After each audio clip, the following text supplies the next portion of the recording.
बंदिस्त केलं होतं.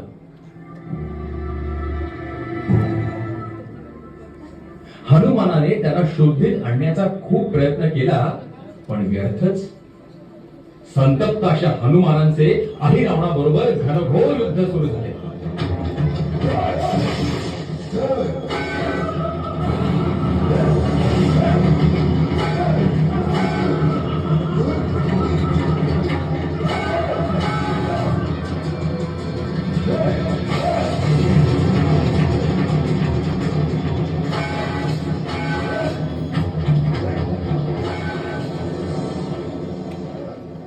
परंतु या युद्धात हनुमानाला काही केल्या यश येईना.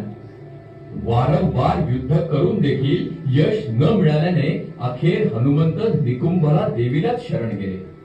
हनुमंतांनी तिची मनोभावे प्रार्थना केली, तेव्हा देवी साक्षात प्रकट होऊन